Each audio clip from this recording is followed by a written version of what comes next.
प्यारे साथियों, नमस्कार। स्वागत है आप सभी का आपके इस चैनल पे। तो आज का ये वीडियो इम्पॉर्टेंट होने वाला है क्योंकि मैं आंसर राइटिंग के बारे में बात करने वाली हूँ कि किस तरीके से लॉन्ग आंसर को आप अपनी एग्ज़ाम में लिखोगे, ठीक है, किस तरीके से रिप्रेजेंट करोगे। तो सबसे पहले मैं आपको बता दूँ, आपके परीक्षा में इस तरीके का कॉपी मिलता है, ठीक है।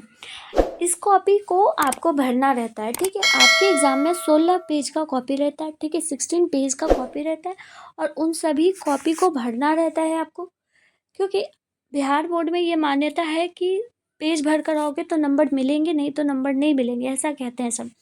लेकिन क्यों पेज क्यों भरना? हम जितने कंटेंट को पढ़े हैं उतना कंटेंट को लिख डालेंगे तो पेज भर आ जाएगा ऑटोमेटिकली।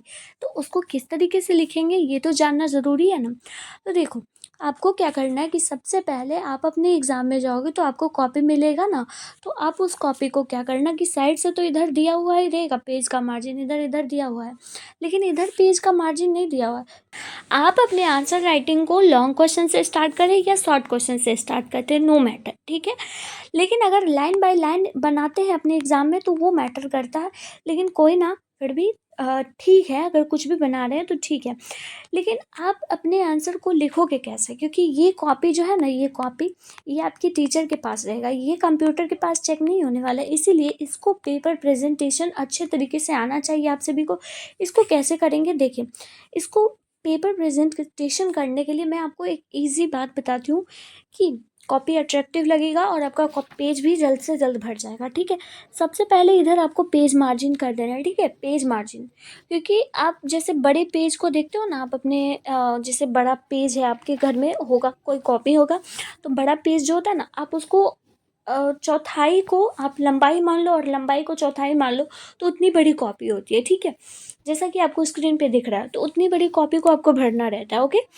तो आपको क्या करना है कि इधर पेज मार्जिन छोड़ना है, इधर टीचर्स जो होते हैं वो नंबर देते हैं कि 2 नंबर आया, 4 नंबर आया, इधर पेज मार्जिन आपको छोड़ना ज़रूरी रहता है।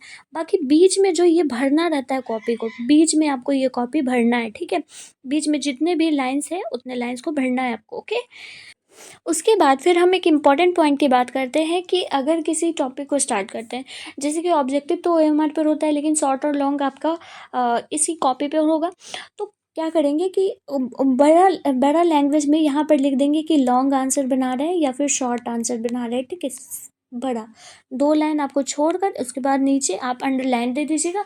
उसके बाद फिर से आंसर स्टार्ट कीजिएगा। जैसे कि अगर मान लीजिए नंबर 21 है तो 21 लिख दिया और यहाँ से आंसर लिखने स्टार्ट कर दिए, ठीक है। इसी तरीके से आंसर जहाँ तक गया वहाँ तक लिख दिए। उसके बाद फिर आपको क्या करना है कि अम, अगर फिगर बनाना है, फिगर ड्रॉ करना है, तो फिगर को आप बीच में ड्रॉ कीजिएगा, ठीक है। बीच में यहाँ पर फिगर लिखिएगा, फिगर बनाइएगा, ओके, ताकि वो अच्छा लगे देखने में कॉपी, ठीक है। या फिर साइड में भी फिगर बना सकते हैं, कोई दिक्कत नहीं है, लेकिन साइड से ज़्यादा बेटर रहता है बीच में, और पेज भी आपका बढ़ेगा, ठीक है। तो जैसे कि हम आपको आज लिख कर दिखाएं, एक एग्जांपल दिखा रहे हैं। जैसे हम मान लेते हैं कि 2023 का क्वेश्चन पेपर का हम क्वेश्चन आपको पेपर कटिंग यहाँ पर लाए हैं, ठीक है। इस प्रश्न का उत्तर देना है, ठीक है।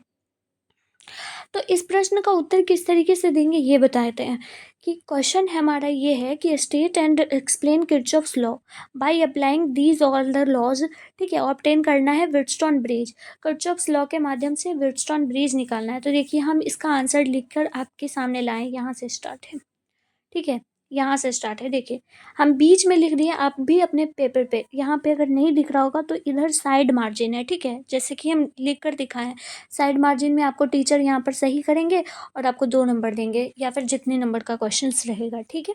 सबसे पहले तो यहाँ देख लीजिए कि यहाँ पर आपका जो है, सबसे पहले किर्चॉफ्स लॉ के लिए आपको 2 नंबर मिल रहा है यहाँ पे, ठीक है। किर्चॉफ्स लॉ के लिए आपको 2 नंबर मिल रहा है यहाँ, और फिर 3 नंबर मिल रहा है व्हिटस्टोन ब्रिज निकालने के लिए, ठीक है। 3 नंबर व्हिटस्टोन ब्रिज निकाले। तो इस चीज़ का ख्याल रखना है कि कैसे इसको एक्सप्लेन करना है, ठीक है। तो देखिए, सबसे पहले तो हम लिख दिए कि स्टेट, यानी कि पहले किर्चॉफ्स लॉ होता क्या है वो डिफाइन कर दिए यहाँ पर, यहाँ से लेकर यहाँ तक डिफाइन कर दिए किर्चॉफ्स लॉ क्या होता है, ठीक है। किर्चॉफ्स लॉ होता है कि हम यहाँ पर बता दिए कि किर्चॉफ्स लॉ जो है वो डिस्क्राइब करता है करंट को, कितना करंट फ्लो हो रहा है सर्किट के अंदर और कितना वोल्टेज चेंज हो रहा है किसी भी सर्किट के अंदर, यही होता है किर्चॉफ्स लॉ, ठीक है। और यहाँ पर उसके बाद फिर किरचॉफ्स लॉ को पूरा एक्सप्लेन करने के लिए बोला गया था। तो यहाँ पर किरचॉफ्स फर्स्ट लॉ हम लिख दिए, उसके बाद फिर हम यहाँ पर किरचॉफ्स सेकेंड लॉ लिख दिए। लेकिन इसको लिखे कैसे हैं ये देखिए। पहले तो हम यहाँ पर हेडिंग दिए कि लॉन्ग क्वेश्चन आंसर लिख रहे हैं, उसके बाद फिर जो भी क्वेश्चन हमको आ रहा है, मान लीजिए हमको 22 नंबर क्वेश्चन आ रहा है तो हम 22 यहाँ लिख दिए, आप यहाँ आंसर लिखना स्टार्ट करते हो। या फिर कुछ बच्चे ऐसे करते हैं कि यहाँ पर इस लाइन में 22 लिख देंगे और यहाँ से आंसर लिखना स्टार्ट करेंगे। हाँ, तो आप वैसे भी कर सकते हो, कोई बात नहीं है, अच्छी बात है, ठीक है। तो हम यहाँ क्या किए, 22 नंबर आंसर लिख दिए, ठीक है, और यहाँ पर से आंसर लिखने स्टार्ट कर दिए। इधर पेज मार्जिन का ख्याल रखना है आपको। अगर लाइनिंग नहीं करना है, लाइन आप नहीं कर सकते हो, तो पेपर को उधर से इस साइड से रोल आउट कर दो, ठीक है, मोड़ दो, ठीक है, जिससे कि आपको अंदाज रहे कि हाँ हमको इतना तक ही लिखना है, ये बाउंड्री लाइन हमें पता चल गया, इसके आगे क्रॉस नहीं करना है, ठीक है।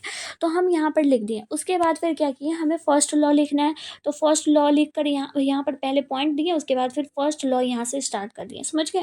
पहले पॉइंट दिए, उसके बाद फिर फर्स्ट लॉ स्टार्ट कर दिए, समझ गए यहाँ से। तो अब ये देखिए, उसके बाद फिर हम क्या किए कि यहाँ पर फर्स्ट लॉ लिख दिए कि क्या होता है। उसके बाद फिर ये जो लाइन, अगर पॉइंट यहाँ खत्म हो रहा है तो लाइन को ये छोड़ देंगे। उसके बाद फिर लिख दिए कि हमारा ये इक्वेशन होता है कि जिसमें कि करंट बराबर 0 होता है, यानी कि I बराबर 0 होता है। आप यहाँ चाहते तो फिगर भी बना सकते थे, लेकिन हम ऐसे ही आपको दिखा दिए। फिगर भी बना सकते हो आप, ठीक है, जिसमें कि आपको ये दर्शाना है कि यहाँ से 2 करंट आ रहा है, मतलब कि 2I आ रहा है, यहाँ पर से 3I आ रहा है, ठीक है। तो यहाँ पर से जो ये जंक्शन बना है, इधर से कितना करंट हमारा बाहर निकलेगा, तो 3 और 2 कितना हो जाएगा, तो 5 करंट हमारा बाहर निकलेगा। तो इस तरीके से आप दर्शा भी सकते हो इसका फिगर के साथ। उसके बाद फिर कुछ इंपॉर्टेंट पॉइंट्स लिख दिए हैं फर्स्ट लॉ से रिलेटेड। फर्स्ट लॉ से रिलेटेड यहाँ पर कुछ पॉइंट्स लिख दिए हैं, जिसमें कि फर्स्ट लॉ को क्या कहा जाता है, जंक्शन लॉ भी कहा जाता है फर्स्ट लॉ को, ठीक है, जंक्शन लॉ भी कहा जाता है। और फिर किरचॉफ्स वोल्टेज करंट लॉ भी कहा जाता है। किरचॉफ्स फर्स्ट लॉ जो है वो कंजर्वेशन ऑफ एनर्जी पे बेस्ड है, ये लिख दिए। अब यहाँ तक मेरा फर्स्ट लॉ क्लियर होता है। सेकेंड लॉ हमारा फिर ये स्टार्ट होता है। सेकेंड लॉ में हमने ये लिखा है, ठीक है। उसके बाद फिर यहाँ पर एक्सप्लेन किए हैं कि क्या होता है। जो मेन पॉइंट्स है उसको अच्छे ढंग से लिखेगा। जैसे ये क्लोज्ड लूप के लिए होता है, तो क्लोज्ड को आपको यहाँ पर कैपिटल लेटर पे हम लिख दिए, ठीक है। तो उसके बाद फिर हमने इक्वेशन डाला है। यहाँ पर आप देख सकते हो कि यहाँ से पॉइंट हमारा ख़त्म होता है, यहाँ पॉइंट ख़त्म होता है, तो यहाँ से हम इक्वेशन लिख दिए, जैसे कि हम आपको बता चुके हैं, ठीक है। और ये क्लोज लूप के अंदर होता है, तो हम क्लोज लूप भी दर्शा दिए। उसके बाद फिर हम क्या किए कि यहाँ से कुछ पॉइंट्स लिख दिए, जैसे कि बताएं। अब देखिए, किसी भी पॉइंट को जैसे कि हम यहाँ बता सकते हैं आपको, जैसे ये किरचॉफ्स सेकेंड लॉ, तो ये एक मेन पॉइंट आता है। अब इसके अंदर एक पॉइंट और आता है, तो इसको आप इस लाइन के अंदर लिखिएगा, ठीक है। इस लाइन के अंदर आपको पॉइंट देना है, ठीक है। जैसे कि यहाँ पर पॉइंट हम दिए हैं, जैसे कि यहाँ पर पॉइंट दिए हैं, जैसे यहाँ दिए हैं, यहाँ दिए हैं, समझ रहे हैं बात को। हाँ, तो इस तरीके से आपको लिखना है। उसके बाद फिर उसी में सेकंड क्वेश्चन स्टार्ट हो रहा था कि एप्लीकेशन बताना है किरचॉफ्स का। किरचॉफ, जैसे देखिए, बैलेंस्ड व्हीटस्टोन ब्रिज बताना है। तो ये जो है वो एक एप्लीकेशन है, किरचॉफ्स लॉ का एप्लीकेशन है, तो हम वहाँ पर लिख दिए, मेंशन कर दिए, ठीक है। उसके बाद फिर यहाँ पर से लिख दिए कि कंडीशन हम बता दिए कि किस तरीके से इसका कंडीशन अप्लाई होता है। उसके बाद फिर यहाँ से बोलना स्टार्ट कर दिए कि व्हीटस्टोन ब्रिज जो है वो 4 रेजिस्टर्स को या फिर या फिर वोल्टेज कह सकते हैं, तो उसको चार तरह का ये चीज़ों को कंडक्ट करता है। हम जैसा कि अपने फिगर में ड्रॉ किए, तो हम यहाँ पर नाम भी डाल दिए हैं, ठीक है। जैसा कि यहाँ पर फिगर भी लिख दिए हैं, फिगर भी मेंशन है। उसके बाद फिर हम बोल दिए कि कनेक्टेड है, एक सेल जो है वो कनेक्टेड है, कहाँ पर, जंक्शन ए से सी के बीच में कनेक्टेड है। जैसे कि यहाँ पर हम आंसर में देखिए, फिगर में है, यहाँ पे कनेक्टेड है। और ये गैल्वेनोमीटर जी से कनेक्टेड है, connected between the junction B D. कैसे कैसे ये कनेक्टेड है वो बोले हैं, ठीक है। और ये फिगर बनाया है। फिगर को आप लोग याद रखिएगा कि कभी भी never you can use your pencil during your figure in your examinations. आप अगर पेन का यूज़ करते हैं तो वहीं आपका नंबर कट जाएगा, ठीक है। मतलब कि उतना अट्रैक्टिव लगता है, लेकिन पेन से मत बनाइएगा फिगर। जब भी आपको फिगर बनाना है तो पेंसिल ही यूज कीजिएगा, ठीक है। पेंसिल ही यूज कीजिएगा, वरना मत यूज कीजिएगा, ठीक है। अब अगर आप पेंसिल नहीं लेके जाते तो क्या करेंगे, तो फिर मजबूरी में आप पेन से ही ड्रॉ कीजिए, जैसे आपकी मर्जी। लेकिन कहते हैं कि आप 12th एक ही बार आपका एग्ज़ाम होगा, तो आप पेंसिल, पेन जो भी है, शार्पनर, इरेजर, स्केल, ये सब कुछ लेकर जाइएगा अपने अपने एग्ज़ाम में। उसके लिए अलग वीडियो बताऊँगी, ठीक है। बाकी आप फिगर को आप हमेशा पेंसिल से यूज कीजिएगा, और जो भी चीज़ें रहती हैं, चीज़ों को दर्शाने के लिए आप साइड कॉर्नर का यूज़ कर सकते हैं। जैसे कि आपका यहाँ पर कोई भी पॉइंट हो गया, तो यहाँ पर हम लिखेंगे ना व्हीटस्टोन ब्रिज है, व्हीटस्टोन ब्रिज है, तो यहाँ पर व्हीटस्टोन ब्रिज नीचे मेंशन कर देंगे, ठीक है। और फिर सारी चीज़ों को पेंसिल से ही लिखिएगा और बीच में बनाइएगा, मतलब कि इधर मार्जिन है, इधर मार्जिन है, तो इधर बीच में बनाइएगा ना फिगर, तो अट्रैक्टिव लगता है, ठीक है। और पेज भी आपका जल्दी भरेगा, ठीक है। और फिर उसके बाद फिर लिख दिए कि हम ये क्या क्या ड्रॉ किए हैं, ये सब कुछ यहाँ पर बता दिए हैं, ठीक है। और ये किस तरीके से हमने कंडीशंस को निकाला है, और ये कंडीशंस निकल कर हमारे पास इक्वेशन इधर लिखे हैं, इक्वेशन जो जो है वो इक्वेशन लिखे हैं, किस तरीके से इक्वेशन का अप्लाई करके from equation third and fourth equation से हम निकाले हैं P/R, जिसमें कि हमने लिखा है P/R बराबर Q/S। और हमें क्या निकालना था, हमें कंडीशंस पता है कि P/Q बराबर होता है R/S, तो हम वो कंडीशंस निकाल दिए, ठीक है। जिसमें कि आपको ये R को उस साइड भेज देना था और SQ को इस साइड ले आना था। तो आपका ये balanced condition based on bridge का यहाँ पर निकल कर आ गया है, ठीक है।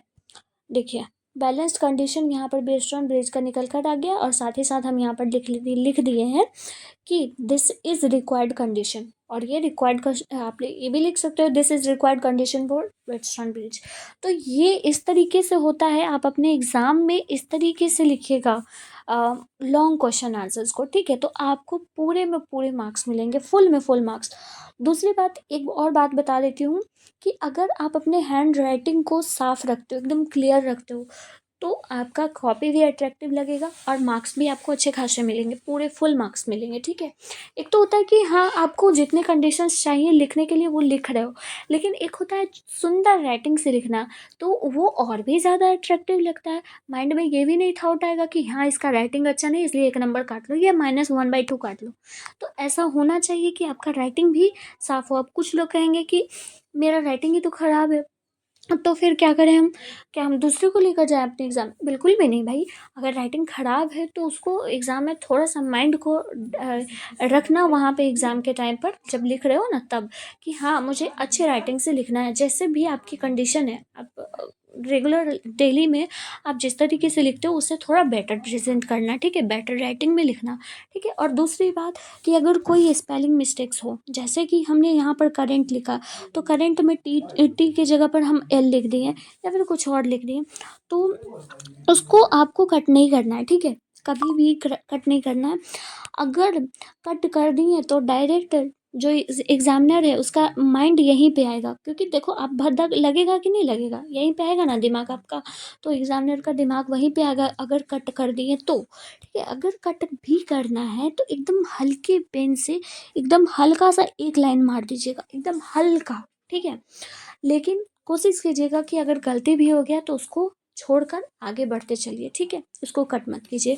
बस इतना ही है जिसमें कि आपको लॉन्ग आंसर हो या फिर शॉर्ट आंसर हो, इसी तरीके से आपको लिखना है, समझ गए। कोशिश कीजिएगा कि हर एक क्वेश्चंस के साथ आप फिगर भी ड्रॉ कीजिए अगर बन पाता है तो, ठीक है। तो मिलती हूँ फिर मैं नेक्स्ट वीडियो में। तब तक के लिए आप लोग पढ़ाई करते रहिए, और अगर कोई डाउट होगा तो प्लीज़ मुझे नीचे कमेंट सेक्शन में बताइएगा। Till then take care of yourself, bye bye.